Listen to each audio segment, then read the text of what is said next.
Today I want to revisit one of my current investments in DMG Blockchain Solutions. Now, this is a particular company that I've been following for a while, and I previously made a video about this particular company not too long ago, maybe a few months ago. That particular video was actually well received by a lot of you guys, a lot of my viewers, and I definitely appreciated all of the comments that I received on that particular video. So that, coupled with the fact that a lot has happened over the last few months, has sort of prompted me to make another follow-up video. So stick around and we'll go through some of the typical things that I talk about, including some of the catalysts that recently happened for DMG Blockchain, any future prospects, and any concerns that I might have as an investor. And I'll also wrap up with my overall, general conviction in this company and whether that's changed since my last video. New CEO. So right around the time that I got into DMG Blockchain, there was a lot of management changes at the time. Actually, the CEO had resigned, and one of the co-founders, Sheldon, who was actually the operating manager at the time, actually took his spot. And he served as what would be both a combination hybrid role of CEO and the COO, so operating officer as well. And that was new at the time, and there was a lot of uncertainty about what would happen with the company moving forward with this new CEO. But at the time, I also remember thinking that Sheldon is definitely capable. He is definitely knowledgeable when it comes to Bitcoin operations and management and mining Bitcoin as well. And he definitely had a role in building the HUD 8 site. But at the same time, there's a lot that could go wrong because, you have one person who's essentially doing two roles and juggling all these things in a new role. And there's a lot that could go wrong with something like this. So as an investor, there was definitely some uncertainty. That being said, I definitely think it's still a bit early because it hasn't fully been a year. And especially when you're trying to evaluate the CEO's decisions and any investments they made, you kind of want to give it a year to see how things play out. So far things seem to be on track, but time will tell when it comes to the CEO. Dilution. Over the past few months, there were a few cash raises. There was that first $70 million private placement and then a subsequent $28 million private placement. Now, both of these were met at the time with, hesitation by investors, which naturally you're going to be, hesitant because of the dilution of the stock price that comes with private offerings. And eventually they did drop following these placements. However, take a step back because it might not have been such a bad idea after all, since at the time Bitcoin was going on a huge run, garnering interest from several big names such as Michael Saylor, Elon Musk, etc. And with all that hype, it makes sense to want to capitalize on it and raise money from institutions that are willing to invest, because shortly after we see Bitcoin drop off for the next few months. So while it's definitely hurt the price action of the stock, seeing the chart unfold the way it did, one could argue that it was a great time to actually raise money. New miners. Now, after raising all that money, I, like many investors, actually expected DMG to put that money into buying more miners so that they can capitalize on the Bitcoin bull run. However, DMG's philosophy when it comes to purchasing equipment is that they want to make sure that they have a return on investment, within 12 months. When it came to purchasing Bitcoin miners at the time, Bitcoin was at an all-time high, and so as a result, the price of these Bitcoin miners was also at an all-time high. So it just really didn't make sense to purchase these miners at such a high price, because it would take, around 2 years to get a return on investment on these particular miners. And when you couple that with the fact that a lot of these miners have a lifespan of, say, 3 to 4 years, it just didn't really make sense in terms of the numbers. And so what DMG actually did was they waited until the price of these miners went down, and that's when they bought more miners. So in retrospect, it was actually a smart move on their part not to do what everybody else was doing and buying more miners at the time. They waited and accumulated more miners when the price was low. I think they eventually purchased 2,450 Bitcoin ASIC miners from Bitmain at approximately 60% lower price than a month ago, and they were able to do so only requiring an estimated 9 months to receive a return on investment. So that's a huge win for them. And clearly it goes to show that some of the decisions that they've been making as a management team have been, positive and smart for the company. Again, it's still a bit early, but we're going to see how things, unravel in terms of their investments and their investment decisions. Now, Sheldon actually commented on this particular issue, and he went on to say that while it was hard to resist purchasing Bitcoin miners over the past few months during their all-time high cost, it is important to secure the appropriate equipment at the right price to receive optimum value. We believe this purchase, along with other purchases that DMG is currently negotiating, will greatly improve our self-mining goals in the near term. Vertically integrated. When I made my first video on DMG Blockchain, one of my concerns was their priorities on self-mining versus hosting. And not too long after that, they actually released a statement that they had a new website and a new motto and all this stuff. They were taking a new position in their company where they were focusing their particular business strategy on being vertically integrated. Now, what does that mean? It basically means that they're trying to tackle different points in the blockchain ecosystem so that they can earn revenue on different aspects of the blockchain system. So they're not particularly tied to one particular thing like just mining. They're also exploring the software side of things. So they've got different products that they are, licensing out, and that's going to be another form of revenue for them. So they're not so reliant on their hosting business that they had previously. Personally, I think this is a good move. It's another way for them to diversify their revenue, so they're not just relying on one particular form of revenue. It's kind of like Big Digital and how they have their different ways of diversifying themselves. Also, Galaxy Digital is kind of the same thing. So it's nice to see that this company is taking similar steps to diversify themselves. Immersion cooling.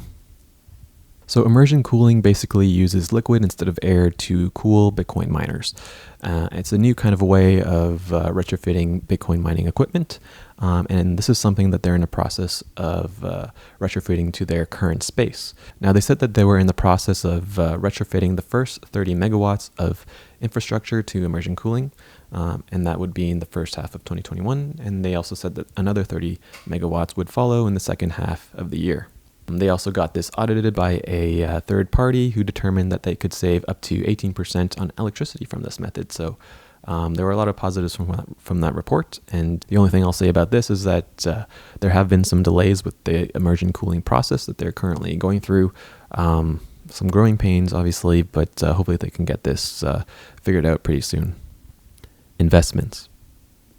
So like I mentioned earlier, DMG Blockchain had made a number of investments not only into their mining equipment, but also into different companies as well. So there's three in particular I'll talk about here. There's Blackbox, which specializes in industrial enclosures, and this is going to be key to allowing DMG to have faster manufacturing time when it comes to their containers.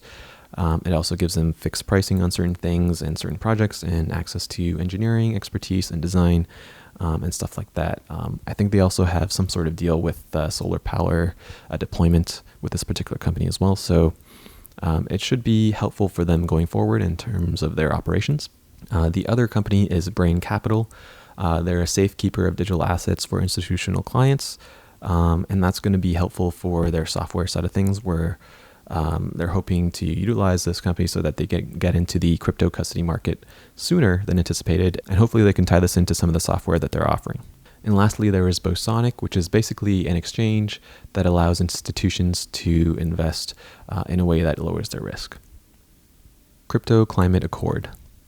Lastly, one of the things that happened since I last made my video was the formation of the Crypto Climate Accord. And this is basically a group of miners that have come together to sort of talk about green energy and sustainability in Bitcoin mining.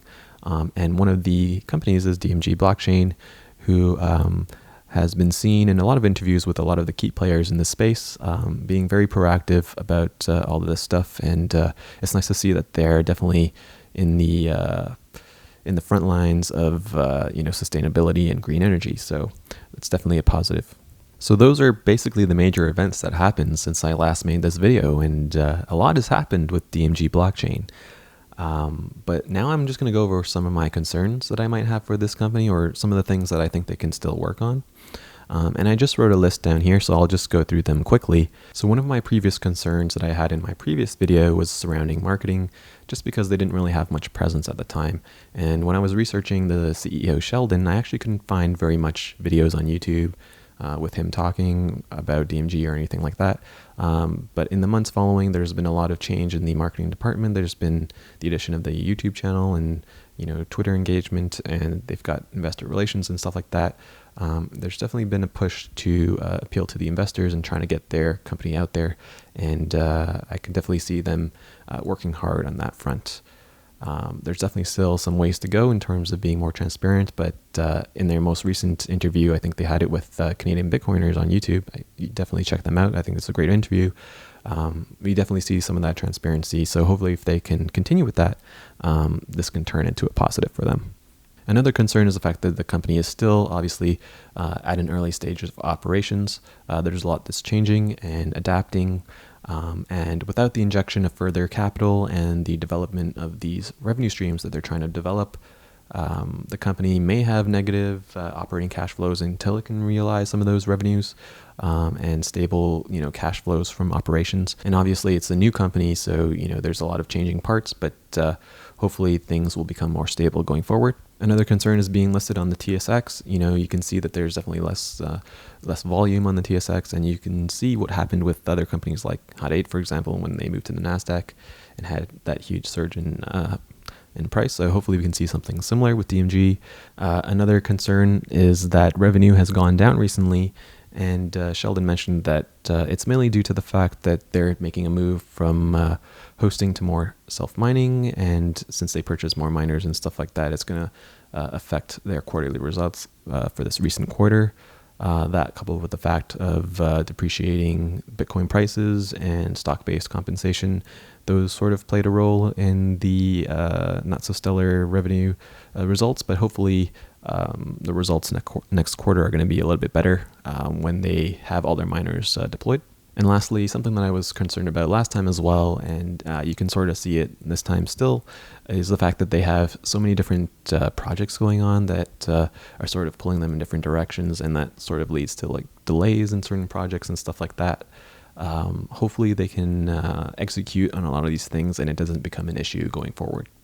So those are my concerns that I have about DMG blockchain solutions. But now let's shift towards more of a positive take on this and talk about some of their future prospects going forward.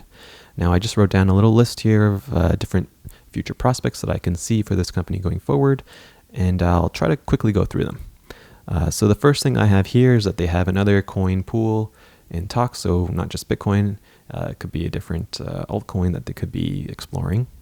Another thing is the fact that they are taking this vertically integrated approach. So like I mentioned earlier, they're going to be diversifying the revenue, not just focusing solely on mining, but also more on the software side of things. Another future prospect is the fact that they're shifting from hosting to self-mining. They're still going to do hosting, but they're going to make it in the way so that they have 80% of their miners being self-mined and 20% being allocated to hosting. So hopefully that reflects in next quarter's results with positive revenue numbers. Another future prospect is the fact that they hold probably close to 260 Bitcoins. And, once they have their miners installed, they should expect to add approximately 50 Bitcoins per month. So that's going to add quickly to their HODL amount. They are also working on full immersion cooling. So their entire equipment line, they're trying to get that all fully immersion cooling. There's definitely been some delays, but hopefully once they get that figured out, it's going to be beneficial for them going forward. They also are planning to get in 2 exahash by the end of the year, so hopefully they can execute on that. They've got Petropool coming out as well. They've also got their wallets coming out, blocks your Breeze and Freeze and their exchange business going on, all these different things. They've got the investments as well. We're going to see how that plays out. And they're also aggressively looking at expanding beyond Christina Lake, which is their current site. So as you guys can see, there's a lot of positives here with DMG Blockchain.